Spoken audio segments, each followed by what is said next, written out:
Welcome back to the Football Fitness Federation podcast. I'm delighted today to be joined by Dana John Heimbecker. Dana, thank you very much for coming on the podcast. Thank you, Ben. Thank you. It's great to have you on, mate. And I'm just going to tell the audience, I'm sure some might have heard of or follow the work that you do. And we're going to get into that in a little bit. But you are an international educator through functional range systems. So we're going to get into that in a little bit. But I wanted to dive into your background first. So just give us a little bit of a rundown on your background, your career so far. Yeah, so at a young age, I got into martial arts, and I'm from Niagara Falls, Canada. So as I transitioned from martial arts into soccer, or football as you call it, it was something that was easy for me to transition just with karate, being so good with your feet and whatnot. And I ended up playing, actually, when I was 18, I was training in Germany for a junior Bundesliga team. And coming from a small region in Canada, it was really eye-opening for me. And I came home and I ended up getting a full athletic scholarship for Marshall University in the Division I of the NCAA. And we competed in one of the top conferences in the United States for 4 years. After my 4-year stint in the US, I went to Belgium and I played in the lower leagues there, just trying to find a transition into some higher divisions, obviously. I had some issues with work permits to get my Italian passport. Then I had 2 final trials, one in Berlin and then one in Stuttgart for the Stuttgart Kickers. And then I kind of came back here and played semi-professional in Canada. And then I transitioned into the coaching field that I'm in now. I do soccer skills training, strength conditioning for all athletes. I just finished my manual therapy license. So I'm a registered massage therapist, and I work for FRC, or Functional Range Systems. I've been involved with the system for probably the past 7 years. I was one of the first instructors working with that Dr. Andrea Ospina, and a lot of that training ethos and training philosophies are heavily influenced by FRC and heavily influenced by the functional range systems. As of right now, I'm back in Niagara Falls, and I'm involved with the Niagara Falls Soccer Club with the grassroots, training kids from 6 to 18 years old, and some professional soccer players, hockey players. Basically, I train all types of athletes, but soccer is my true passion, and something that has given me so much opportunity in life to travel the world and to play at a decent level in North America. Brilliant. And for anyone that isn't following you, I would say to go and give you a follow, because you put some great information out around mobility and obviously the work that you do with your clients, your athletes through FRC, which we're going to touch on in a little bit. But I was just going to ask to start with, do you want to just give us a little bit of a rundown into the importance of mobility? And the reason I wanted to get you on is because not only are you now qualified and this is what you do day to day, but also from your playing background as well. It's really interesting to get your perspective. So the importance of mobility for performance. Right. I mean, I think it's mobility is in vogue right now, and I find there's such a large misunderstanding of what mobility is. And as we define mobility through the functional range systems, or for FRC, it's strength through flexibility.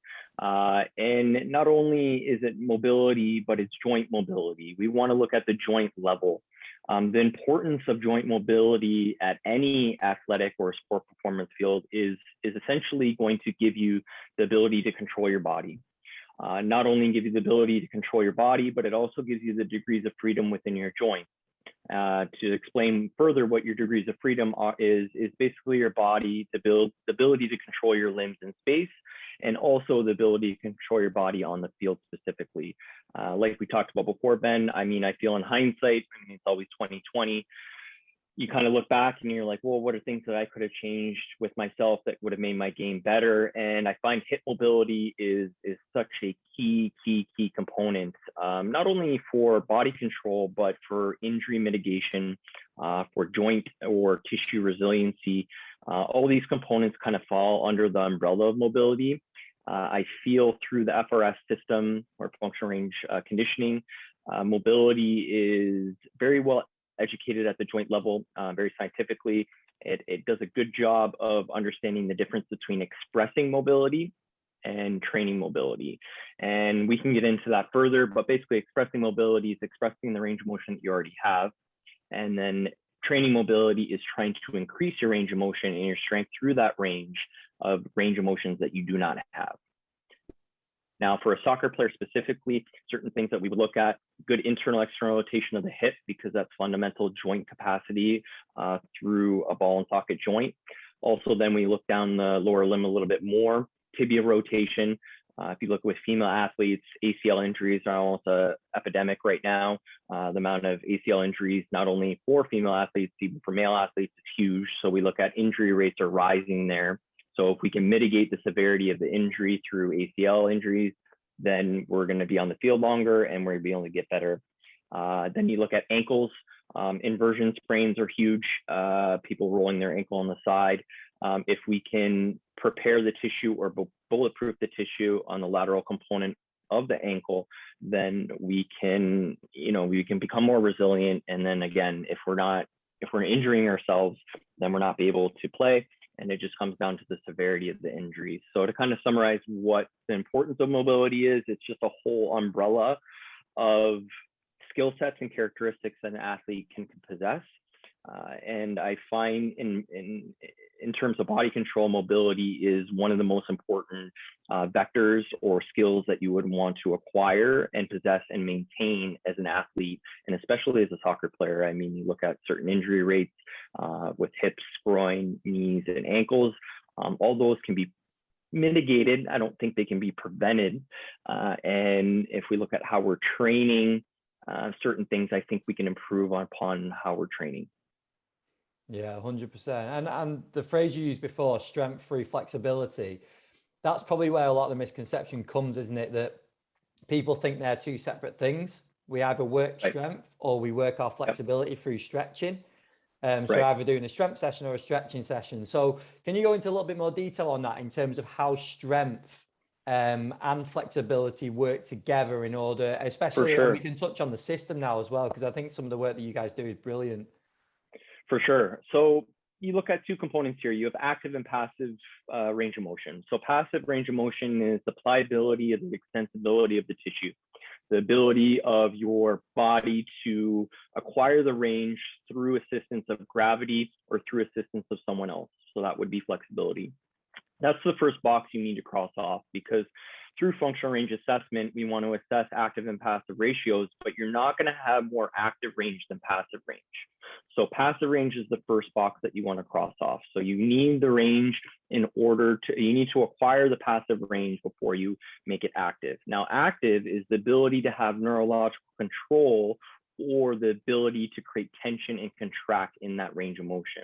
I think the best example would be being able to touch your toes, for example, forward fold, so a straight leg hip flexion, using gravity to assist you into that range of motion.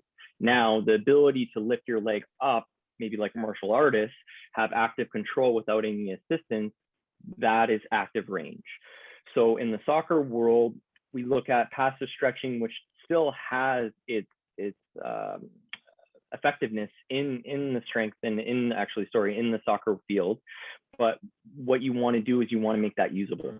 So you want to make that range of motion usable. So just because you can touch your toes doesn't necessarily mean that you can catch a volley off the half over top of your shoulder, for example, about shoulder height. So you have to look at the things that you need to acquire before, and I think it's just very misunderstanding. So we train strength and then we train flexibility, but we can train both at the same time. And that's why I think the system is so effective, especially in the soccer field, in the soccer world.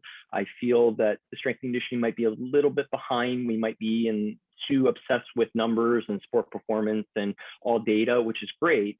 But with functional range assessment, you acquire data, active and passive ratios, and then you run that through logic, seeing what you need to use that range of motion for. So as a goalie is going to need more range of motion or different range of motion through their ankle, for example, than maybe a center back. A center back's going to need different range of motion because they might be a typical aerial center back winning head balls in comparison to maybe a winger. So you can take those understandings and understanding that they need plus or minus certain degrees within whatever said joint, and then you can start to run that through some data there. And I think it's just a missing component. And I feel the system does a really good job of explaining that and kind of educating the importance of strength through flexibility. I'm sure there's a lot of coaches listening that can think of a player now that they've worked with that they would describe as being flexible. So when you're talking about touching toes, they can hit that position really easily. But then when we can moving into like active range, they struggle. And I hope that sort of definition that you've just gone into helps with that, because it's very different, isn't it? Like, and that's where the misconception has come from. Tremendously. Well, you look at yoga. I mean, I educated myself through yoga when I transitioned out of playing. I thought it was a great component for the mind, the meditation, the breathing, but I wasn't gaining any usable range of motions on the field. If anything, I was getting a little bit slower because I was holding passive stretches for long periods of time, and it wasn't really giving me that contractibility to utilize that range of motion on the field. If we look at active range, we need to be able to contract in that range. We need to be able to create force, create tension in that range of motion. But when we're spending time doing passive stretching, which does have its component in terms of a recovery stimulus, in terms of crossing off the box of passive range, but then you look at the player, how can you use that range on the field? And that's the biggest and best example for all types of athletes. You want your mobility to transfer over to the field. Obviously, we look at mobility and flexibility. Sometimes they're misunderstood between the two, but mobility is strength through flexibility and having usable ranges of motion that you can utilize for whatever you want to do. What we're talking about specifically, utilizing on the field. Yeah, 100%. I'm glad you brought up before as well about the hips, because I was going to ask about some areas you focus on with players. And I mean, the amount of players that really struggle for any sort of movement around the hips and then still think it's about stretching, getting into the hamstring, stretching the lower back, stretching the glutes, and trying to target these muscles. So from your experience, I know we're talking very broad here and it can be very specific, but what sort of restrictions are what are players struggling with generally when it comes around the hips? Yeah, I mean, I think, obviously it's a very broad question. You would have to take the individual, you would have to run them through an assessment. And I know that's difficult in a team setting at some levels. I mean, at the professional level, I would expect the medical staff to take notes and run them through an assessment to see where their deficiencies are. From my experience in the past and my experience with some of my students that are soccer players, I feel that the ability to internally rotate through the hip is a component for sure. If you look at daily requirements, it doesn't necessarily stress internal rotation of the hip. And through the system, we look at internal rotation as basically the fundamental joint motion of the hip. So what we're doing is we're kind of looking on ball and socket joints. So you have the head of the femur and the inside acetabulum. And basically what you're trying to look at is axial rotation. That is a big component that I find is missing just because it's not trained. And then if you look at from there, when we open up good fundamental joint space, then we can start to acquire flexion extension, which is very specific to anyone that runs. And if you look at repeating patterns over and over and over again and not stressing outside those patterns, that's usually when injury happens. So when you stress the same pattern, you're engraving that path deeper and deeper and deeper, and people's hips are very conditioned for a linear sense. I can relate to myself. For me, medial thigh was non-existent in terms of active control. I was a winger, so I was sprinting up and down, so I was very quad and hamstring dominant. Rotation through the hips, so being able to internally rotate my hip down to strike the ball was not existent. And then if you look at if the hips are not functioning at an optimal level, then the energy and the force has got to go somewhere else, low back, knees. So it usually goes to the joint above and below. So I think to overall answer your question, Ben, I mean, not to summarize, but through the hips, I feel we're doing a lot of ballistic, passive So you like your classic hip openers over the hurdles and whatnot, which is good. But like I said, what we talked about before, that's expressing your mobility. So that's expressing the range that you already have. In order to create adaptation and change, you need to isolate the joint. You need to create space. And we utilize tails and rails, which is basically progressive angular isometric loads and regressive angular isometric loads to try to create more capsular space very specifically.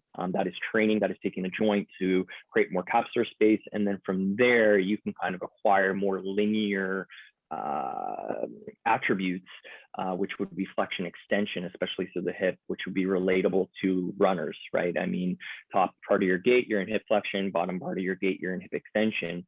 But if your hip's not functioning properly, there's going to be compensation. And when there's compensation, usually compensation over a long period of time, that leads either to musculoskeletal injuries or that tendon ligament injuries, or even, tendon ligament injuries. Yeah, no, brilliant. And I like as well, if you touched on the warm up, because it's a massive pet peeve of mine, watching teams warm up and players going through what are meant to be hip drills and opening up through the hips, and we're just not getting any sort of range, like going through it No. 20% of what they probably should be. And it's just one of those, isn't it? When you're dealing with a team, I know there's a lot that goes into it because you're dealing with a lot of individuals, but at the same time, we're not getting what we want out of the warm up, are we? Right. And well, the warm up should prepare you for the game. You're not going to make any gains in the warm up, but in the training session, I know they do the same thing. You know, they do the hurdle drills and whatnot, but you're not working at end range. So if you're only working at mid range the whole time, the law of specificity says if you're getting good at what you're doing. So only working at mid range, you're only going to be good at end range. So with FRS, we're really trying to work at end range, but we're trying to use a systematic approach in order to improve joint optimization, longevity, and health. And I don't think any other system's doing that at this level. Dr. Spina and Dr. Chivers are, in my opinion, some of the best, most progressive manual therapists in the world. And I feel it has a strong application to not only general population, but to the sports world. We've done some work in the States with some MLS teams. We haven't made our way over to Great Britain yet, but I think we've done some work in Liverpool and London, which I'm sure there was some strength and conditioning and sport performance coaches out there. And yeah, I just feel it just takes, you got to keep it with a good fight. You just got to make sure you educate people in the right way. For me, it's leading from the front, leading by example, teaching the kids that something that I can do. I have to be able to visually give them a representation of what I want them to do. So I feel for me personally, I need to walk the walk and talk the talk. But with kids, I just, they don't really understand, or even players, like the better body control you have, the better player you're going to be on the field. I mean, you've got Xavi and Iniesta, some of the best midfielders in the world. Their body control was superior towards anyone else, and they weren't necessarily the fastest. They were fastest with the ball or quickest, but they weren't necessarily the strongest, but their ability to control their body was superior. And I kind of use that example to other people, and it kind of paints the picture to make them understand the importance of body control. And when we increase body control, we want to look at the joint level and then work more superficially. Yeah, brilliant. I'm going to put the question to you now that we discussed before, and I know you touched on it a little bit before, but I know there's a bit more to go into. If a young Dana came in to see you now and you were going to train yourself from a few years ago, and obviously we'll touch on your approach with young Dana, but also what you did back then that you'd maybe want to amend with the extra knowledge and experience that you have now. Yeah, Ben. I mean, hindsight's always 20/20. I'm very fortunate that I can look back and pay back for my experiences and not necessarily owe up for my mistakes, but look at things that I was focusing on when I was a player and look at it and reflect, and then teach kids now to be like, okay, these are things that I feel personally would have made me a better player. I thought personally, obviously, through education and being in the field for almost over 10 years, you kind of look back and you're like, okay, well, if I was speaking to a young Dana, what would I say? I think the first thing would be meditation, the importance of meditation. There's a little bit of a taboo around it. Meditation, it's a little, it can be spiritual. It can be, some people poo-poo it and whatnot. But the power of the mind, the ability to control your emotions, the ability to be in that flow state, which is basically flow state is the ability to kind of slow down time in front of you. Relating it to soccer, you look at, you're able to see two passes ahead. You're able to see the winger running down the field before he's even run down the field, and you play the ball there.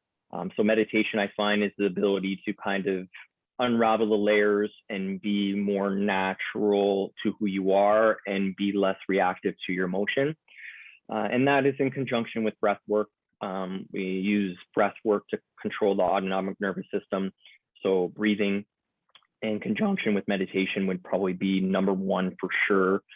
Just a regular meditation practice. And I find mentally, when you get to a high level, it's not necessarily the skill that separates the players, it's the mental ability, it's the ability to visualize, the ability to handle your emotions, and the ability to be consistently good day in, day out. The second would be the hips for sure. Like we talked about before, for me personally, I had this connotation that if I was stronger and faster, I would be a better player, which is somewhat true. But if you can't move and you're too muscle bound chasing bodybuilding exercises, you're losing your effectiveness on the field. We're not training to be bodybuilders. Strength work does have its importance. Don't get me wrong. Hypertrophy does have its importance. Don't get me wrong. It definitely helps with injury mitigation. It definitely helps with strength, and it definitely helps with your ability to shield and be strong on the field. Absolutely. But you have to look at time.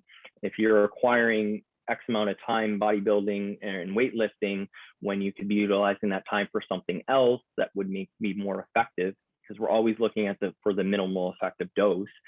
That would be mobility work, and that would be not expressing your mobility, that would be training your mobility. So like we talked about before, it's a huge component. And expressing your mobility is expressing what you already have.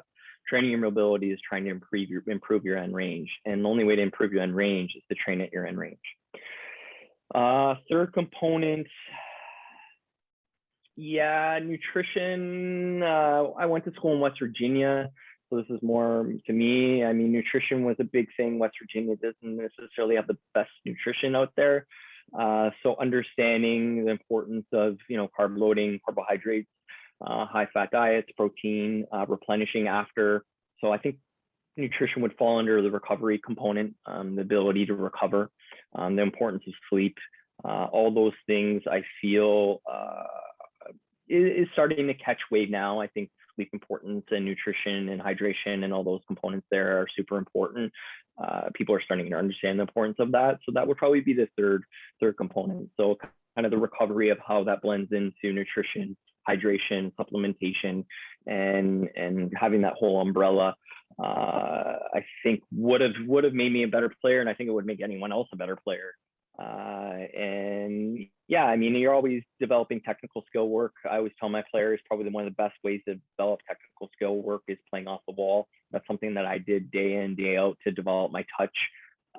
And I think to give back to any experiences for kids, if they want to get better, it's got to be a daily thing. It's got to be a daily thing, because if you're not getting better on a daily basis, someone else is. And I think it's probably about 1% is playing at the professional level right now. So you look at that, such a small percentage. If you're not getting better on a daily basis, then someone else is going to take your starting spot or even take your spot on the 18. So yeah, that just applies into what you were talking about before about expressing versus training as well, isn't it? That can be exactly the same with the technical. Are you just going to turn up and play games, or are you actually going to work on some technical work away from the pitch as well? And that's what right. It comes down to, isn't it? Well, yeah, I remember I just read an article last week. Coleman was saying, the Barcelona head coach was saying that Messi was the savage in training. Like he like finishing drills. He was like 99% of the time things were back at the net. It's very serious. Some of the young lads were, having to laugh a little bit during training and whatnot. Messi was just, 100% of training every time. And I mean, this goes with any sport. You want training to be the hard part, and then you want the game to be the easy part, right? Because you can't all of a sudden turn it on in the game and expect yourself to perform at a high level So training at a high level, you should look at the game as an easy part. You should look at that as a competition that you should have fun and obviously compete to your highest level. But if you train at 100% and you play at 100%, that transition's easy. If you train at 75% and then you try to play at 100%, there's a missing link there. So yeah, 100%, absolutely. And it's interesting you bring up the bodybuilding approach to players, because it's probably what everyone reverts to when they first get into gym work, especially players that I played with and coached around the UK, because I think it comes down to education, doesn't it? Like that's where people revert, because they know that in gyms there are bodybuilders, so that's the way of training. Whereas the information around what footballers should do or soccer players should do in the gym, there probably isn't as much out there, or hasn't been in the past.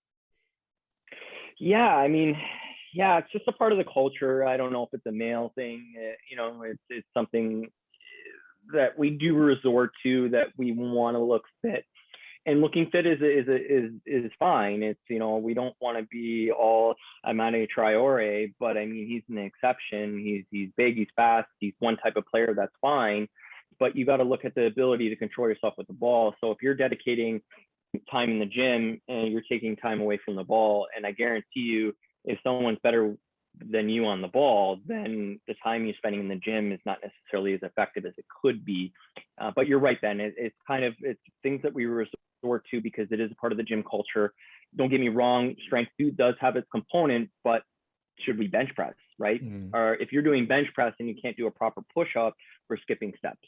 If you can't even do a proper body weight squat and then we start loading you through the spine through a barbell back squat, we're skipping steps. So when you're skipping steps, those steps are going to catch up to you sooner or later, either with injury or delay in progress. With bodybuilding stuff, I think it's a part of a lot of sport cultures. It does have its place, but not as much as people think. I mean, lifting 5 times a week, yeah, okay, but then are you lifting so much that you become restricted and you become tight, and then you lead to a muscle tissue injury? So I think with relating it to martial arts would kind of be a big thing. I mean, martial arts was kind of my first exposure to a practice in a discipline art. It's the ability to control your body. Like you should be able to have full range of motion around your hip. That should be something that you want to chase, instead of getting a double weight or a 1.5 body weight bench press. So yeah, I think it's just, we need to kind of rethink and look back what we're really trying to achieve. Muscle mass does help. It does help mitigate injury, but I don't think spending as much time in the gym as people do. I think they're getting law of diminishing returns. Just basically means is the energy that you're putting in is you're not necessarily getting the full results back. Yeah, definitely. And it's interesting. I know you said before we started recording that it was something that you did when you were younger because you were told that you needed more muscle, you need to be bigger. But then the other side of that is when coaches see it, they're like, oh, now they don't move that well. And it's like, well, we're weighing things up here. Like, what are we working on, and why are we doing what we're doing? 100%. I mean, yeah. I mean, if you're a center midfielder, you need some bulk to you, and there's certain periods that you can do muscle building. I'm working with an athlete that's 19 years old. He's looking at trials here in the United States, and yeah, he needs probably about 10 pounds of muscle, and bodybuilding stuff will acquire that, but at what cost? We don't want to lose your supplements. We don't want to lose your pliability at that. So can we gain weight effectively without losing your ability to have body control in the field? And I think we can, for sure. And also too, sometimes you look at guys that are twigs and they're so strong on the ball, you can't even push them off. So are we really grading someone how they look on the exterior of how much muscle mass they have in comparison to someone that has superior ball shielding skills and you can't even get the ball off them and they're 165, so they're probably like 75 kilos soaking wet? So it's like, I think it just all comes down to what you're trying to achieve, how you're putting energy in towards trying to achieve that, and what are you sacrificing while you're doing that. And I feel when people acquire bodybuilding, their majority of the time, bodybuilding attributes, they're losing that suppleness, they're losing the ability to move on the field. And when they can be using that energy and time for something else that can make them way more effective on the field. It's dealing with each individual like a case study, isn't it? Because we've got to look at them, and I know it's hard for the coaches that have got a lot of players in a group to deal with them like that, but that's what it comes down to, isn't it? We might have a player, like you said, that's light, but how good are they technically? You can think of a number of players that play at the top level that don't have the muscle mass, but they're so good at what they do. Someone that comes to mind is a player like Busquets or someone like that. So good at what they do. They don't necessarily need, if we put him on a bodybuilding plan and adding some muscle, is that going to improve him? No. And that's taking time away that he can get better with the ball. Because really, what are we trying to do here? Are we trying to compete in a bodybuilding competition, or are we trying to be better footballers? Yeah. And I know in North America it's big because you got that rah rah rah. You got that American culture of football, or American football, mind you. And the MLS is pretty physical in the technical level, but we lack the technical level there. So it's like, what are we doing here? I feel if we can get at par at the technical level, I feel combining that physicality with the technical level would make us much better, United States and Canada, but it's not really. I mean, there is some exceptions now. Alphonso Davies is a great exception. Yeah. He probably gained about 15, 20 pounds at Bayern. Mind you, though, he went there when he was 17, hitting puberty. He's 19, 20 years old now, and he's absolute specimen. He's just absolute specimen. And I was watching a YouTube documentary on their strength conditioning coach and how he does micro periodizations in order to build muscle mass off season, because it's very difficult when conditioning and your cardiovascular is so much in demand in season. He finds ways to basically shock the system through hypertrophy, and then obviously still utilize your plyometrics and all components that you train, but he's doing great success of gaining guys some muscle mass. I mean, look, Lewandowski, Davies, all these guys that come to Bayern, they're absolute specimens, and they're still world-class footballers. So there is a right way to do it. I feel obviously that's at a world-class level at Bayern Munich. They're very intelligent, very smart of how they do things, but they're not losing that suppleness and that ability to move on the field. So they're obviously doing something right. And I think they're utilizing those small break windows. I think they said over Christmas break, they got a couple of weeks off. That's an opportunity for them to do some strength stuff. And then when they're in season, they basically try to maintain and make sure that they're mitigating the amount of injuries that they have through the type of training that they're doing. Yeah, and I know you touched on it in terms of strength work, and I wanted to highlight this is that because I know a lot of the stuff that you put out is around strength and power development as well. So when we're talking about spending time on mobility, using the FRC and doing that sort of work, there is a big requirement as well for strength work and power work, isn't there? For sure. And I wanted to make sure we get that across, so that is an important factor too. Yeah, it's all about rate force development. So your ability to have neurological firing, neurological control, neurological explosiveness, having that ability to create force specifically plyometrically. Football players are basically sprinters. I mean, you get some people in the wingers, they're straight up sprinters. I mean, Kyle Walker comes to mind. That guy is absolutely a specimen, and he's a world-class sprinter. I'm sure he can run a sub 1100 meter for sure. So you have those special players, certain players that need to develop that. You need to combine strength work because hypertrophy blends well with power development. So the larger cross-sectional units that you have, the better rate force development that you can fire. So the conjunction of hypertrophy work with power work and plyometric work is super effective. But you got to look at load management. So load management basically comes down to how much are you stressing these athletes, that what training stimulus you're trying to achieve, is it effective or not? And I know now with technology, you have Oura Ring, you have Whoop, you have certain things that can detect HRV. You obviously have load management in terms of plyometric volume and whatnot.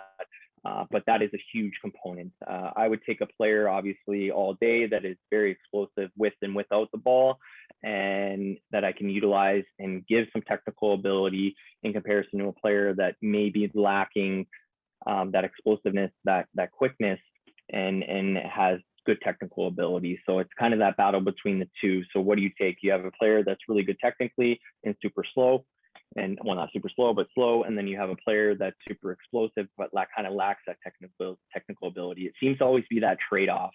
I don't know which one, to kind of backtrack what I was saying, I don't know which one I would pick. I would probably, for me in my field, I like kind of taking that slow player and trying to make him a little bit quicker, especially at like 13, 14 years old. Or do you take that, athletic specimen and teach him technical ability and teach him to be very good with the ball? That's my job. That's what I love. I mean, you assess the player and you look at them on the field and you see what they need to improve on. And both those types of players are something that I like to help, and I really like doing, for sure.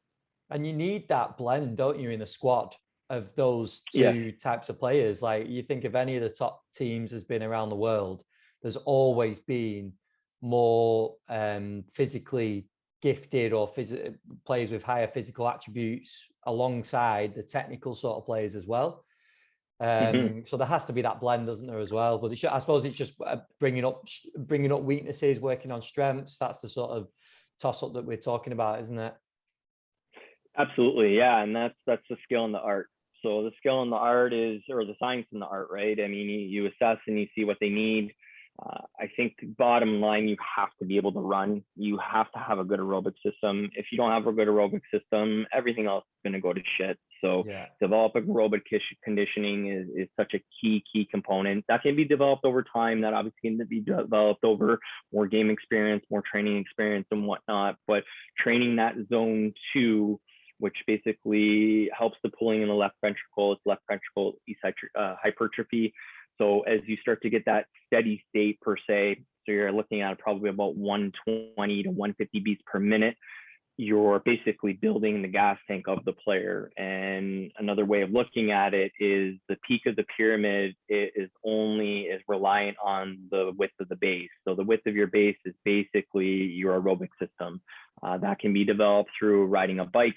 So when you ride a bike, you're not eccentrically stressing the tissue. You can handle more volume. You can handle more load without any over stimulus or over stress towards the tissue. Still, obviously, we're looking at, as a football player, we're runners. I mean, you have to be able to run. If you're out of shape and you're not conditioned, whatever you do is going to go to shit in terms of your touch or your ability to make decisions on the field. So there's different ways that you can, train your aerobic base, but that's probably number one. That has to be number one. So I think we have a misunderstanding, maybe not necessarily at the high level, at the kind of youth amateur level. We feel that, doing wind sprints and killing people and doing burpees and all these things are going to help kids get better. But really it's getting the comfortability to be able to run at a steady state. I mean, the old school way of measuring your heart rate is being able to keep a conversation while you jog. I know when I was training in Europe, we would do 20 minutes before training, 20 minutes after training, just light jog around the field. That was an opportunity for us to shoot the shit and talk and whatnot. And now I look back in hindsight and I understand what they were doing in Germany. They were developing our aerobic base. And now that I'm more educated and I kind of understand the importance of it, that might have been the fourth thing that I probably would have changed, is just the importance of your aerobic conditioning. Now it's amazing because you have your heart rate strap.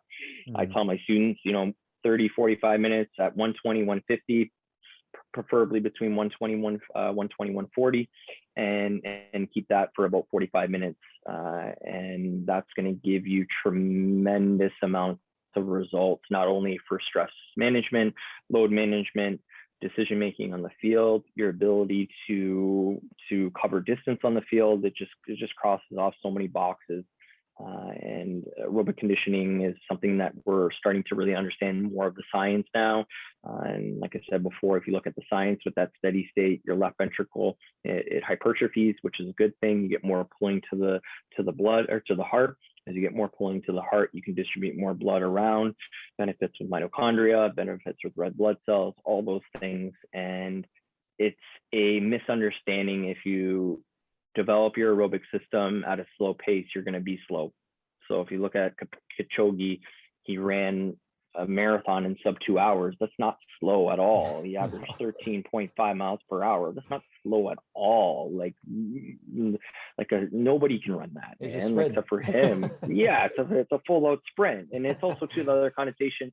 If you're developing aerobic system 3-4 times a week, 45 minutes to an hour, that's not going to make you slow, because that's not the only thing that you're doing. You're doing other things. You're getting touches, you're doing strength work, you're doing mobility work. Hopefully you're meditating. So it's like, I think that sometimes people think, oh, you're going to become slow if you run miles, but no, you're not. And I think that's one of the first things that you need to cross off. You have to be able to run, because from my experience, soccer or football was torturous if I was out of shape. It absolutely sucked. My decision making went to shit. My touch went to shit. Everything went to shit when my conditioning was shit. So it's like, what do we need to do here? We need to develop our aerobic base. So giving back or trying to educate like a 12, 13-year-old, you have to like running then. For me, I didn't necessarily like running. I like running after a ball. So I would find ways to integrate the ball, because I feel you're crossing off 2 boxes or 2 birds with 1 stone. You can do your conditioning work with the ball, but there is some things that you need to do just to develop your base. So it's not running and sprinting every single day. It's getting that zone 2 work. It's getting that zone 2 is basically 120 to 140 beats per minute, going by the 5 zone grade scale. And yeah, I mean, that's super beneficial, because the lower your resting heart rate too, the more effective your heart is working. So you look at now with stress management or HRV tracking, that has that kind of data that you can say, okay, this is my resting heart rate, this is my HRV. Obviously, HRV changes from day to day depending on physical and emotional stress and sleep quality. But now with HRV, we can use that as a load management in either to back off on people's training, individualize it, or to put the pedal to the metal and have a high intensity training session. I find that wasn't existent when I was playing, and that might have been a little bit effective for me to kind of pick and choose when I would train at high intensities and low intensities. Yeah, brilliant.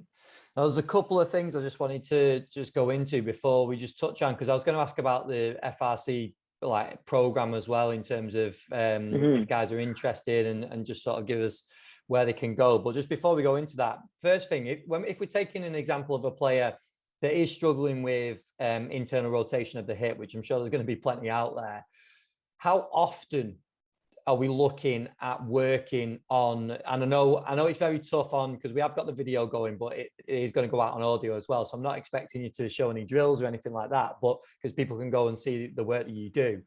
But how regular, what's the sort of frequency we need to be thinking about in terms of improving this range of motion? So through the system, I'm just going to refer to the system, so functional range system. So it's an umbrella, it's a systematic approach. So we have soft tissue work through functional range release, which is manual therapist.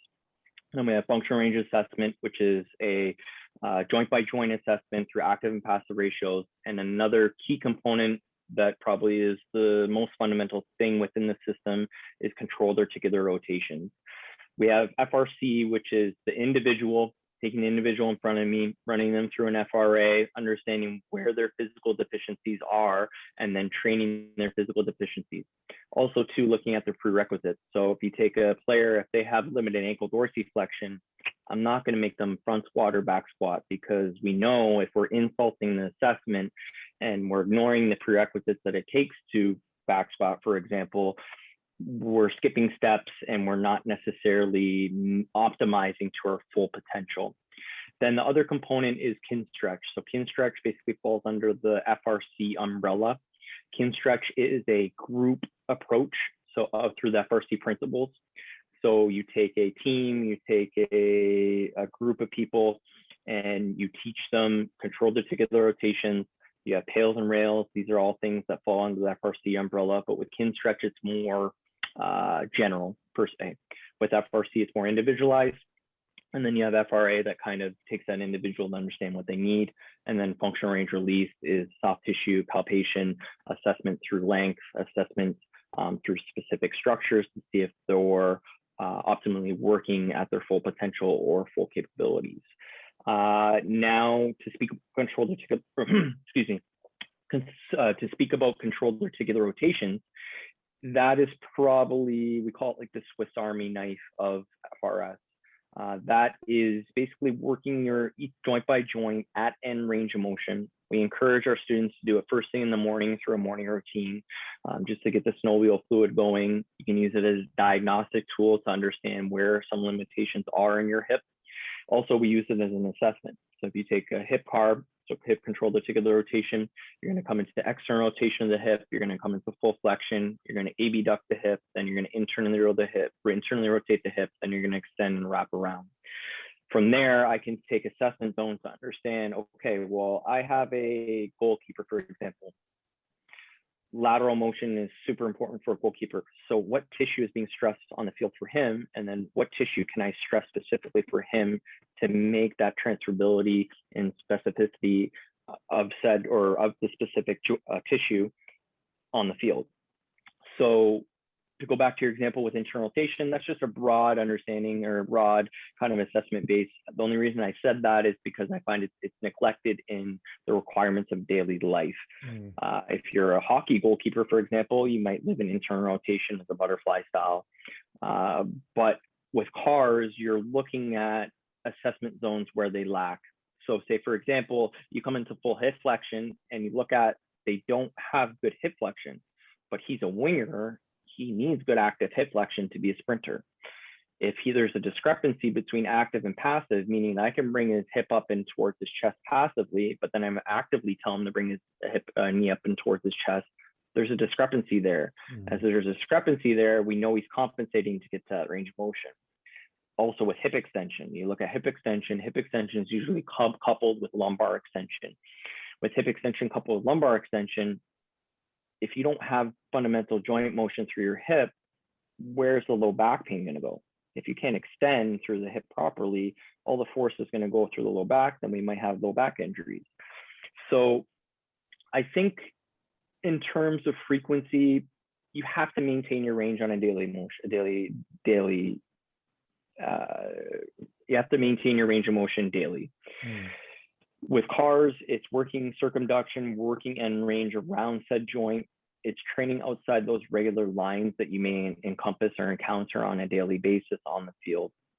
Specific positional field athletes, they encompass the same range of motion probably on a daily basis. Like we talked about the hip warm up, they're doing the same thing over and over, and they're not really pushing the threshold of end range, therefore to improve their range of motion, therefore to improve their strength through the range of motion.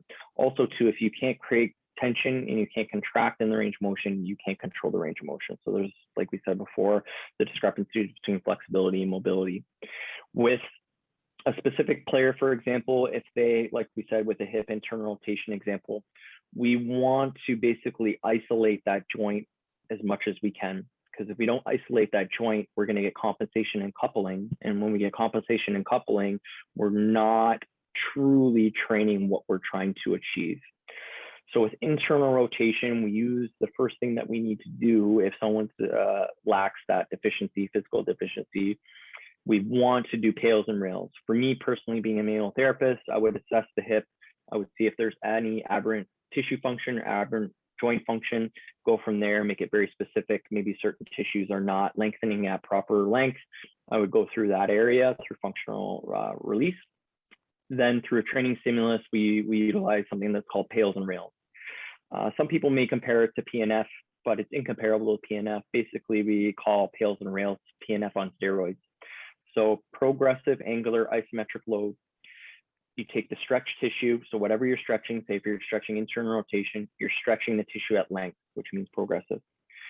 You're working anywhere upwards to 70, 80, 90% MVC, so maximum voluntary contraction, because we know in order to stress the tissue or stress the motor unit, we need to fatigue it.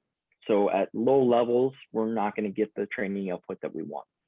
The training input has to be at max to high intensity in order to adapt the tissue, in order to stress the tissue, in order to improve the range of motion.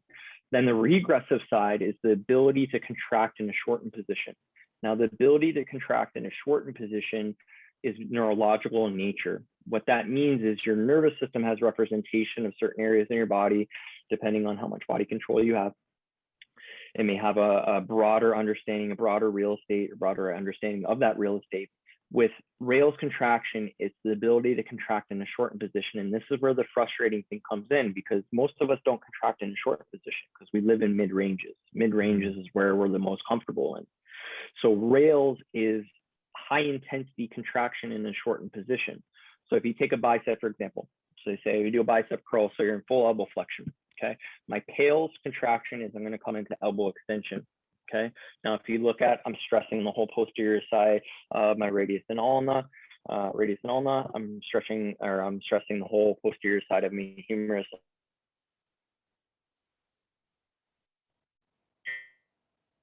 If it's contraction, physiologically, I probably only can hold about 10 seconds. Then I do my rails contraction. My rails contraction is taking the anterior side of my humerus, the radius and ulna, and I'm trying to squeeze to shorten that range of motion. Okay, that's probably the best example that you can do to understand what pales and rails are. So full elbow flexion, pales, I'm trying to elbow extend. Rails, I'm trying to increase more elbow flexion by contracting to a high level contraction. So with comparison to PNF, PNF is just contract, relax, and PNF doesn't get you up towards upwards to 70% MVC, because we know in order to induce strength changes, you have to be 70%, upwards of 70%.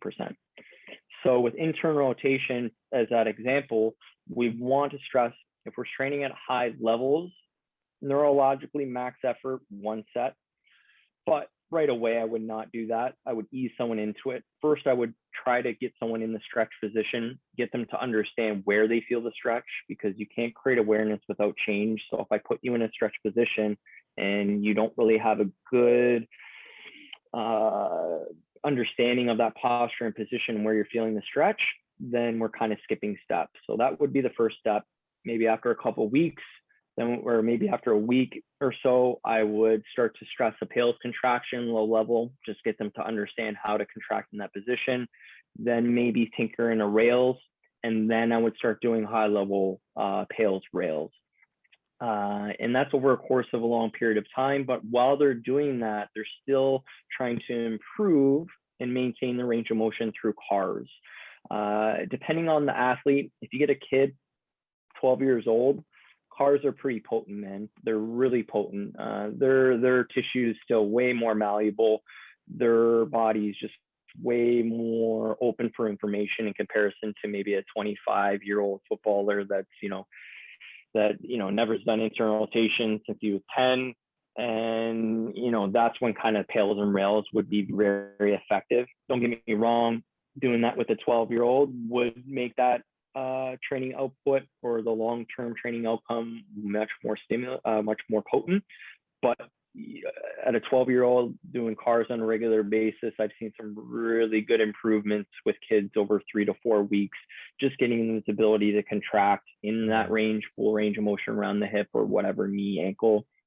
But the pales and rails would be more effective, in my opinion, with someone in their mid-20s that, you need to make changes and their body's a little bit more ingrained in that area. But yeah, I hope that answers your question. Yeah, 100%. No, it's fascinating. I could speak about this sort of stuff all day. And I think as well, if people think that they're strong, go and give some of these drills a go, because it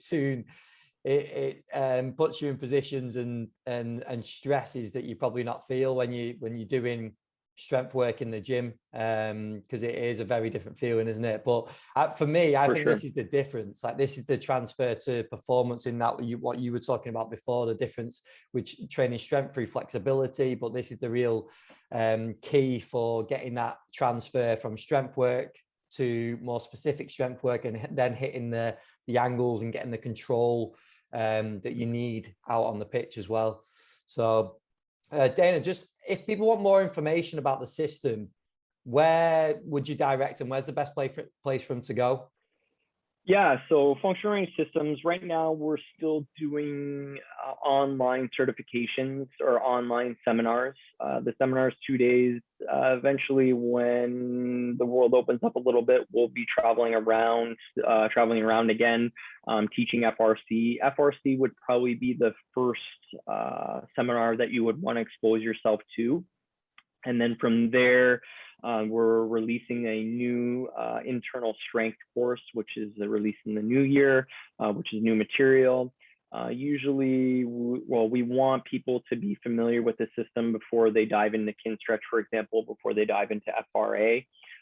So FRC, if you're a trainer or therapist, that would probably be the first seminar that you would want to expose yourself to. And you can go on functionalrangesystems.com or Dr. Andrea Ospina on Instagram. He is the creator of the system, and he has a lot of good information there. And we're releasing things on our stories when seminars are being released and the dates and whatnot. And then you have other pages. I'm promoting the system a lot and how I utilize it with my students and athletes. And then you have a whole plethora of instructors that are on the website that you can kind of click and follow to kind of expose yourself to. Perfect. Well, I know we're getting on towards an hour, but I was just going to see if we could get through some of the quick fire questions that we finish the podcast with normally as well. Yeah, So the first one for I sure. always ask is some of your biggest influences on your career so far. Yeah. In my training career, or sorry, my soccer career, obviously it'd be my father. My father was my biggest fan and biggest critic. So he definitely conditioned me and to be very disciplined. He's the one that taught me, if you want to get better, you got to get better on a daily basis. Don't bullshit yourself by thinking that you're going to get better sitting on the couch playing video games. So my father was a huge, huge influence towards me in terms of my career, playing soccer, and then transitioning out of my career into the career that I'm in now, or transitioning out of my soccer playing career into the career I am now. It would be obviously Dr. Andrea Ospina. He exposed me to a different way of thinking, something that I really resonate with and I really encompass and embody. He is one of my mentors that, teaches me or exposes me to information and has influenced me in a tremendous way. I've been very fortunate that I've traveled the world with him, and I've heard him speak multiple times, and every single time he still teaches me something new and still gets me to laugh. So he is a key mentor in my life and my career right now. Those probably be the two main people for sure. I'm very fortunate to meet some very smart people along the way in my career, and it's motivated me to continuously better myself. Going back to school in my mid-30s wasn't easy, and I just really wanted to have that full approach of human optimization through manual therapy, strength conditioning, mobility, and being involved with the system with Dr. Andrea Ospina has really kind of pushed me to ask better questions, and it's really pushed me to be a better trainer and now become a manual therapist. Brilliant. And then the next one, what would you say your biggest strength is as a practitioner? Always being a student and not taking no for an answer or never giving up. As you know, as an entrepreneur, as a small business per se, business is the amount of business that you retain is the amount of effort that you put in. So I think for me, there's been lots of ups and downs with trying to push through, but I didn't really take no for an answer, and I always continuously better myself. So I think one of the biggest strengths for me is continuously improving, and I've been fortunate that I've encompassed a lot of things that I preach and teach about. So walking the walk and being able to visually demonstrate and being able to physically walk the walk has been one of my strength suits. And now I've been trying to back that up with a little bit more science and education. So it's kind of role reversal. because obviously as you get older, you're not going to really want to rely on your practical ability too much. You kind of want to rely on your mind. I mean, there's an old saying, when you're in your 20s, you train with your balls, and when you're in your 30s, you train with your brain. So I think I'm starting to transition into that. So yeah, I think it's just continuously improving. I mean, one of my life ethos and mantras is Kaizen. So that's small incremental improvements on a daily basis, even if it's 0% or 0.1%. It's yeah, I think continuously improving and never giving up. Brilliant. And then just last one, where do you do your learning now? What's your approach to continually improving? Yeah, so I just got a 2-year degree for massage therapy. In Canada, it's a health profession, so it falls under the umbrella of health professions within Canada, Ontario. So I wasn't really a good student when I competed and played NCAA Division One. It wasn't really the top of my priority per se when I was in my younger 20s. So going back to school and learning how to study, learning how to retain information, I felt that it was a good diving into the deep end per se was a really good choice that I made. As of right now, I make sure I have my people, my resources that I want to resort to. My meditation teacher online, Sam Harris, he's quality in terms of teaching meditation. And the functioning systems, we're continuously coming out with new information. So that's something that I always resort to learn through.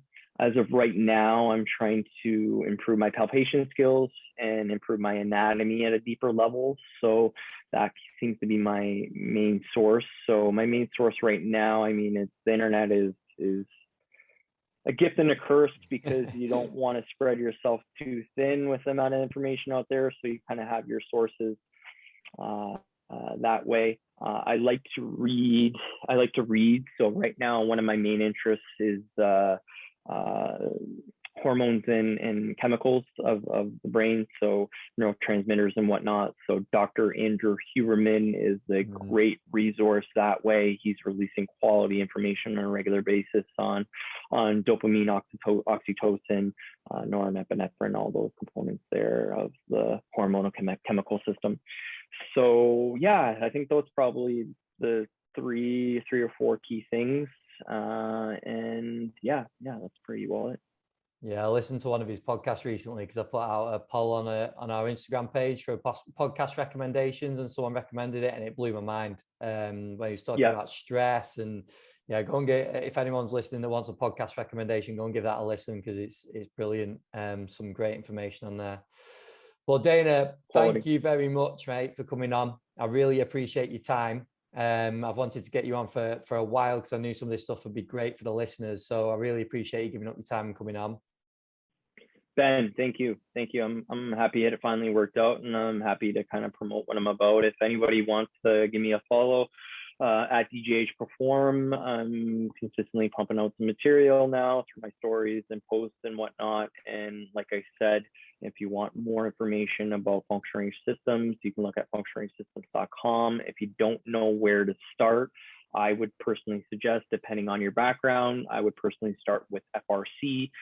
That would give you a great first step in order to be exposed to the system. And then from there, there's multiple other outlets depending on how you want to utilize. There's assessment-based, there's group class-based, and there's a manual therapy palpation information, or about palpation seminar. So yeah, thank you again, Ben. I appreciate it. Great conversation. Brilliant. Thanks a lot, mate. Awesome.